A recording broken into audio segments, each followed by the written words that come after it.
السلام عليكم ورحمة الله وبركاته. waxaan aad ugu faraxsanahay shaqada naga soo dhamaatay grey white iyo black iyo runtii ninka naqshada iska leh waa ninka guri iska leh aad iyo aad runtii noo farxad gelisay inaan shaqada u qabanay gurigu soo ekaada cajiiba wallaahi aad baa u faraxsanahay in runtii ay aad iyo aad u qurxan tahay waxaa kaaga daran grey gloss ah aan dhulka dhigtay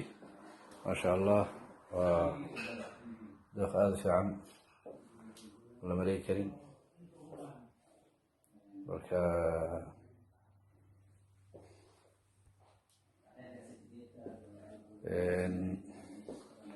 anaga aad baa u faraxsanay maanta in shaqada noo soo dhamaatay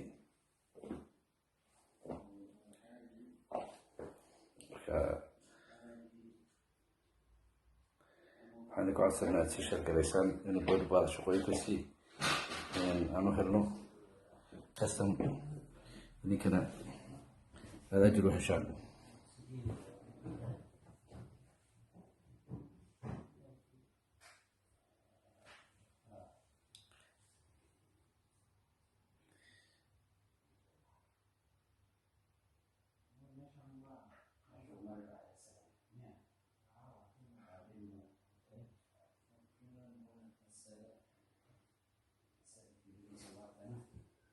hoos baan deginaa nala socda idinkeeda mahadsan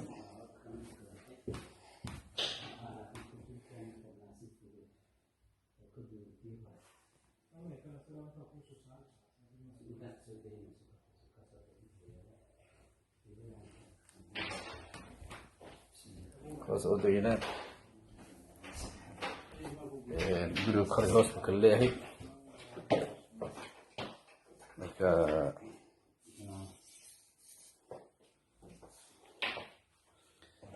ما شاء الله halkan waxa waaye naqshadan ninka guriga iska lahaa u samaystay oo grey ka dhigtay iyadana halkaas runtii nice waa naqshad fiican maasha allah ninkan naqshada loogu tagay graphiska maaragtay la sameynayo looguma tagay ninkan maasha allah marka halkan aan u teginaa halkan waa storkii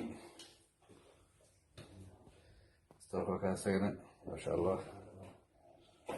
halkan waa suuliga tileska annaga dhignay qayb ka mid ah marka iyadana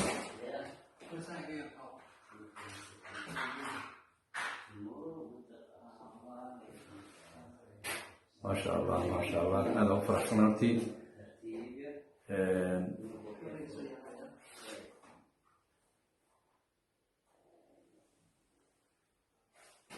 maanta wataa inuu tusay iyadoo meeshan aad iyo aad aglow ah oo isdhex taalla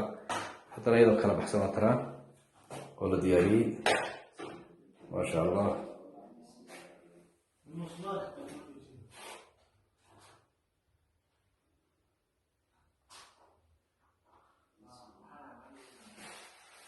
aad baa u faraxsannahay iska duqaata alaabta guriga isdhex yaallaa ما شاء الله ما شاء الله